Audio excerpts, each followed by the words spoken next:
My India 24x7 அப்படின்னு ஒரு YouTube channel இருக்கு.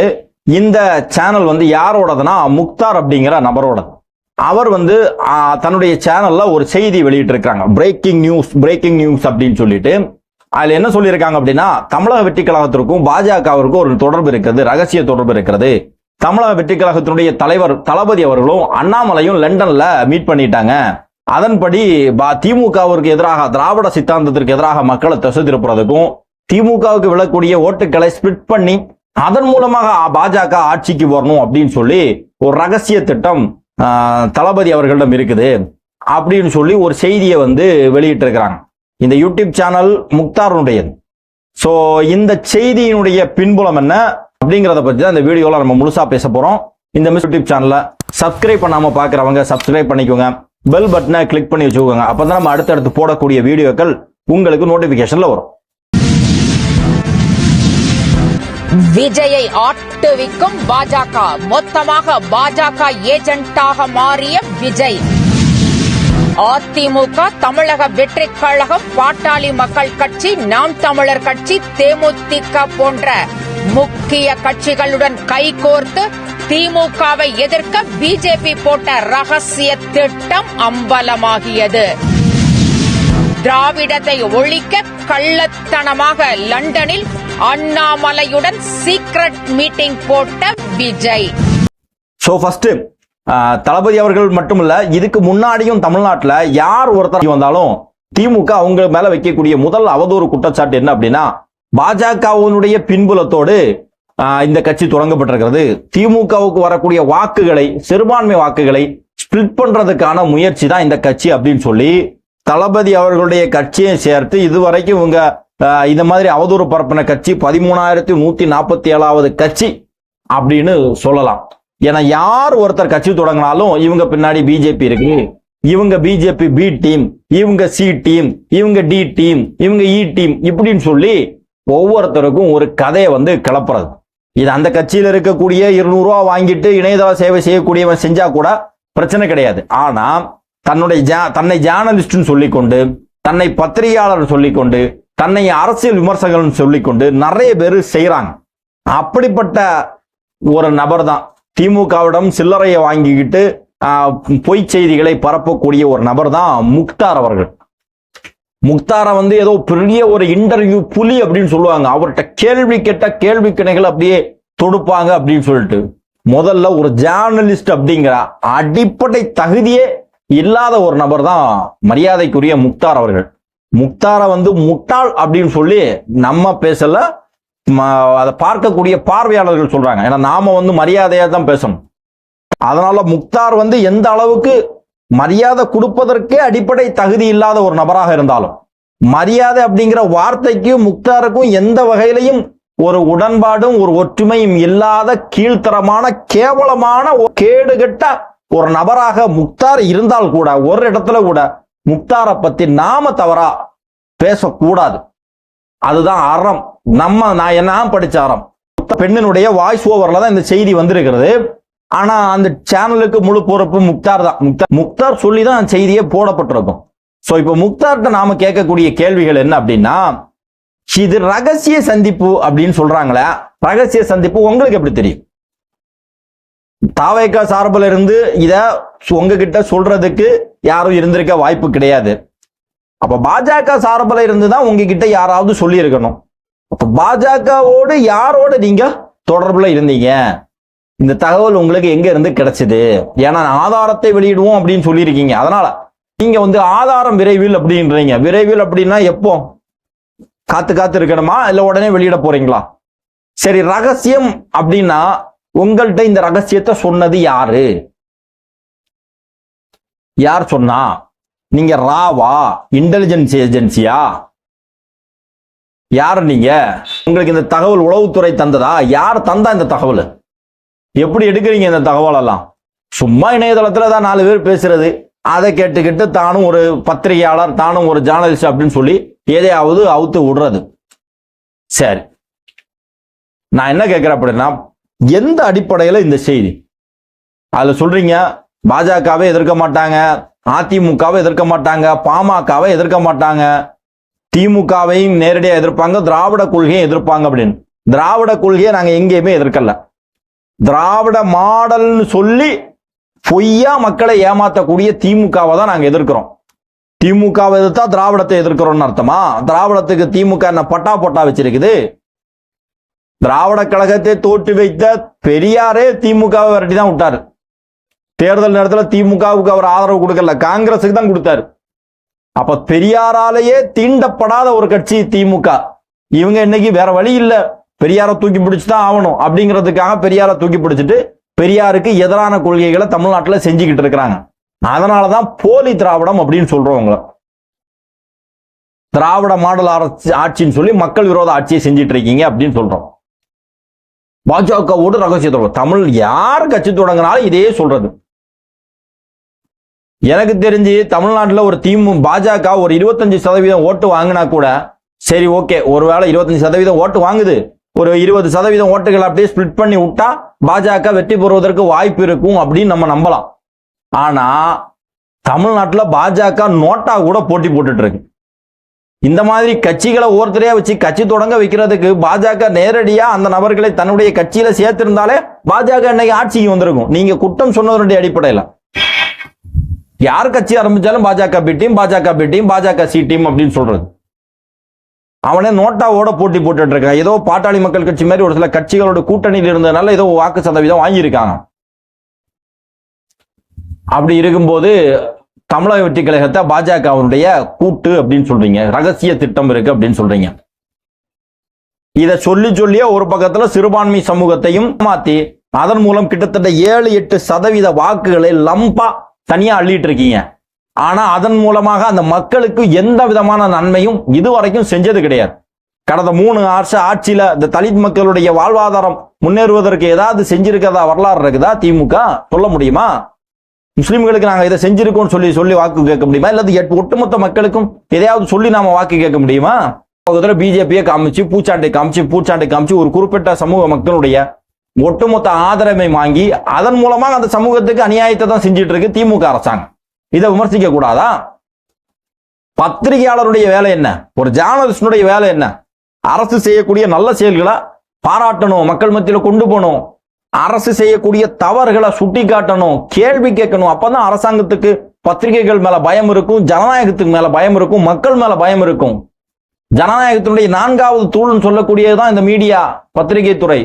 அந்த துறையில இருந்துகிட்டு எவ்வளவு மோசமா நடந்துகிட்டு இருக்கீங்க. இதுல ஒரு முஸ்லிம் வேற வாய்ப்பூசாம இப்படி பொய்ய சொல்றீங்க. ஆபாச அர்ச்சனைகள், அரசியல் ஆபாசத்தை கொண்டு கலக்குதுங்க. அவன் அவனுக்கு கூட இருக்கான், இவன் அவனுக்கு கூட இருக்கான், அவன் அங்க போறா, இவன் இங்க போறா. இதுதான் உன் சேனல்ல எந்த நேரமும் ஓடிக்கிட்டு இருக்கு. பொதுவா இந்த ஆபாசமான செய்திகள், கிளுகிழுப்பான செய்திகளுக்கு வியூஸ் அதிகம் வரும். அதான் அரசியல்ல கலந்து ஆபாசத்தோடு கலந்து அதன் மூலமாக வியூஸ் ஏற்றி காசு பார்க்கக்கூடிய வேலையை செய்றீங்களே முக்தாரு, இது எந்த வகையில் நியாயம்? இது நீங்க ஜேர்னலிஸ்ட்னா நக்கீரன் கோபால் யாரு? நீங்க ஜேர்னலிஸ்ட்னா நக்கீரன் கோபால் யாரு? எப்போதும் ஒரு போட்டோவை வெளியிட்டு இருக்கீங்க. தமிழக வெற்றி கழகத்தினுடைய தலைவர் புஷி ஆனந்த் அண்ணாமலை நிக்கிறது மாதிரி பக்கா எடிட்டிங். நான் என்ன கேட்கிறேன் அப்படின்னா, அண்ணாமலையோட ஒருவேளை சந்திச்சுட்டா உடனே பிஜேபி பி டீமும் பிஜேபி கூட அண்டர்லிங்கா? ஒரு பிரதமர் அவருடைய பிஜேபி ஆளக்கூடிய மாநிலத்தினுடைய முதல்வர்களை கூட சந்திக்கிறது ரொம்ப அரிதாக இருக்கிறது. ஏன்னா அவருக்கு வெளிநாட்டுக்கு போறதுக்கே நேரம் கரெக்டா இருக்கு. அப்படி இருக்கக்கூடிய இடத்துல பிஜேபி ஆளக்கூடிய மாநிலத்தினுடைய முதல்வர்களையோ அல்லது இந்த மாநில அமைச்சர்களையோ சந்திக்காத சூழலில் உதயநிதி ஸ்டாலினை மோடி எப்படி சந்திச்சாரு? இது என்ன மாதிரியான தொடர்பு? இது என்ன மாதிரியான லிங்க்? அப்ப அவரு துணை முதல்வர் கூட கிடையாது. துணை முதல்வரா இருந்து போய் சந்திச்சிருந்தா கூட துணை முதல்வரோட சந்திப்புன்னு சொல்லலாம். அந்த சந்திப்பு நடக்கும்போது அவர் துணை முதல்வர் கூட கிடையாது.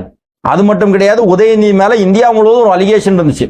சனாதனத்தை ஒழிப்போம் அப்படின்னு சொல்லி உதயநிதி சொல்லிட்டாரு அப்படின்னு சொல்லி அந்த வார்த்தையின் மூலமாக இந்தியா முழுவதும் பிரபலமான ஒரு நபர், இந்துத்துவ சக்தியினர், உங்களுக்கு மோடிக்கு ஆதரவாக இருக்கக்கூடிய சக்திகள் மிக கடுங்கோபத்தோடு உதயநிதி மேல இருக்கக்கூடிய நேரத்துல உதயநிதி மோடியோடு சந்திச்சு ஒரு போட்டோவை போட்டீங்களே, இது என்ன விதமான சந்திப்பு? இதற்கு பின்னாடி இருக்கக்கூடிய அரசியல் திட்டம் என்ன, பார்வை என்ன, ரகசிய திட்டம் என்ன? இங்க பாருங்கப்பா, நம்ம பையன் ஏதோ தெரியாம சனாதனத்தை பேசிட்டான், அதனால மொத்தமா எல்லாரும் எதிர்த்துறாங்க, அவனை நம்ம பையன் தான், நம்ம சரண்டர் ஆயிருக்கான் அப்படின்னு சொல்லிட்டு ஒரு பிம்பத்தை ஒட்டுமொத்த இந்துத்துவ சக்திகளும் காண்பிப்பதற்கான ஒரு சந்திப்பு தானே அது. வேற என்ன சந்திப்பு? நாட்டினுடைய வளர்ச்சிக்காகவா? நான் தமிழ்நாட்டுக்கு கிடைக்க வேண்டிய நிதி அவலத்தையும் வாங்கிட்டு வரணும்னா, இல்ல ஆளுநர் வந்து எந்த கோப்பிலையும் கையெழுத்து போடாம இருக்கிறாரு அதையெல்லாம் கையெழுத்து போட சொல்லணும்னா, அப்படி நீங்க சந்திச்சிருந்தீங்கன்னா தான் அதெல்லாம் நடந்திருக்குமே. அந்த கோரிக்கைகளை வச்சு நடக்கலையே. அப்படின்னா இது என்ன மாதிரியான சந்திப்பு? பாஜக தேசிய நிர்வாகி ராஜ்நாத் சிங்கை கூட்டிட்டு வந்து முன்னாள் முதல்வர் கலைஞர் அவர்களுக்கு நாணயம் வெளியிட்டீங்களே, இதனுடைய பேர் என்ன?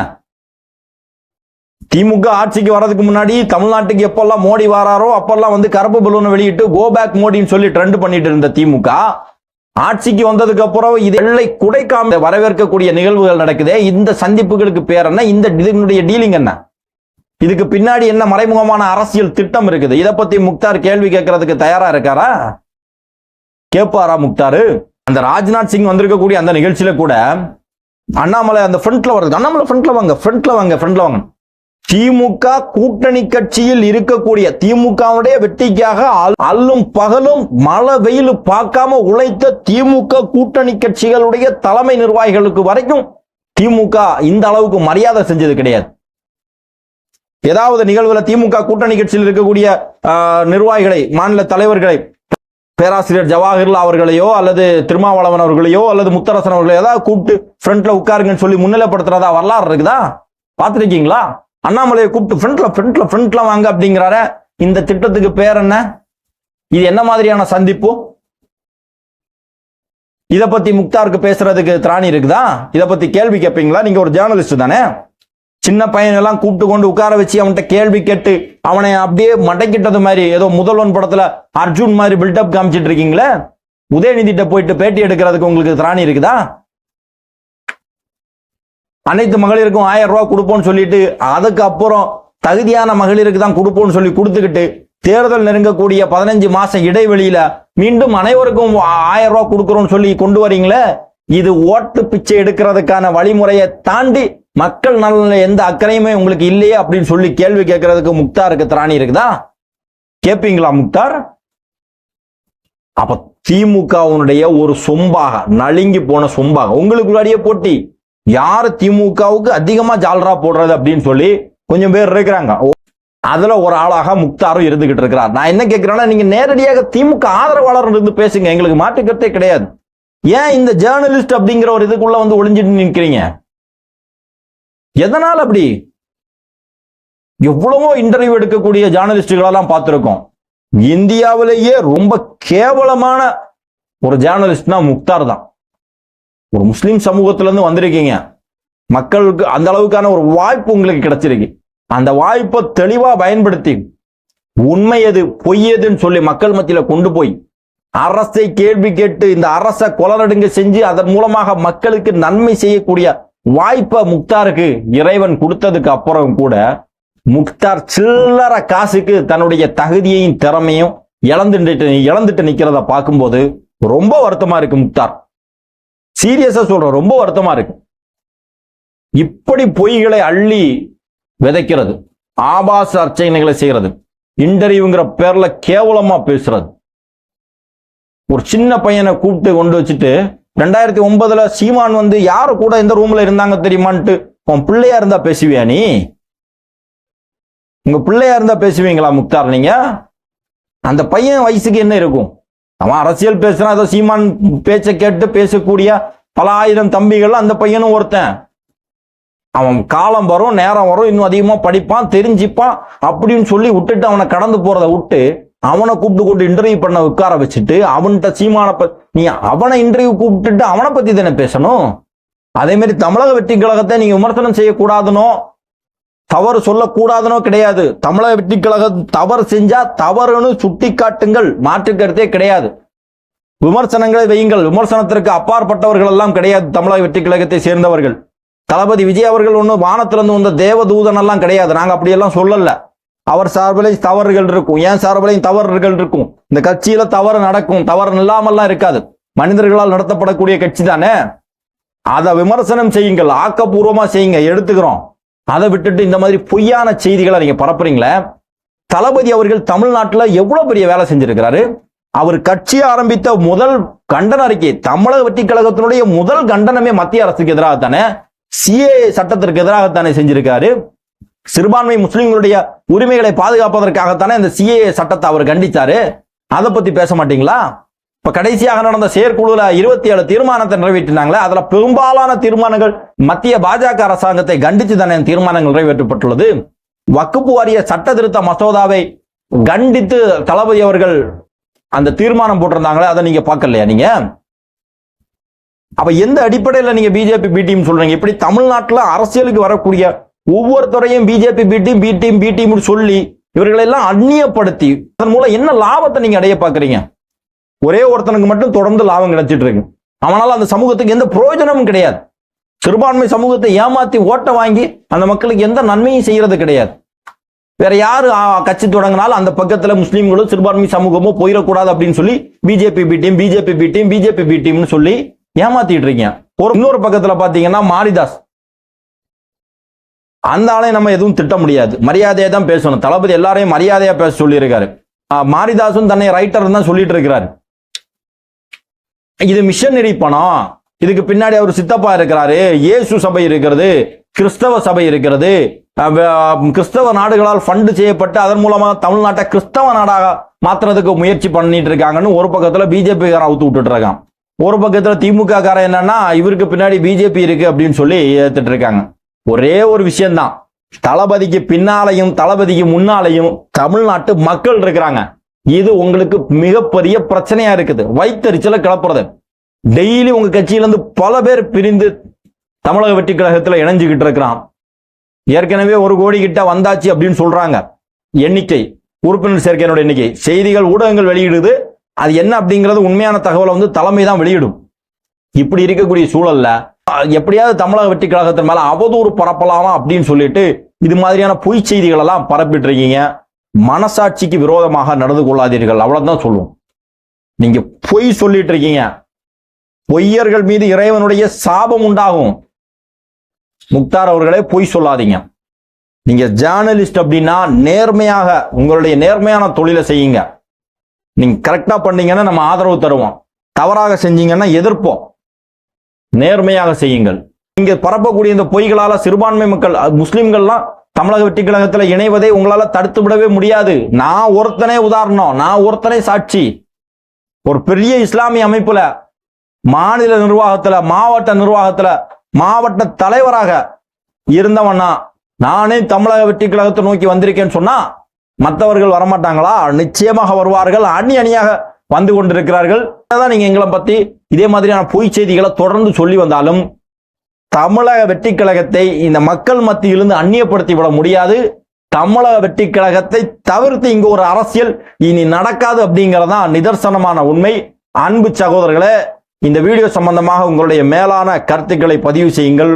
முக்தாரை உங்களுக்கு எப்படி பிடிக்கும், நீங்க எப்படி அழைப்பீங்க அன்போடு அப்படிங்கிறத கமெண்ட்ல பதிவு செய்யுங்கள். நன்றி.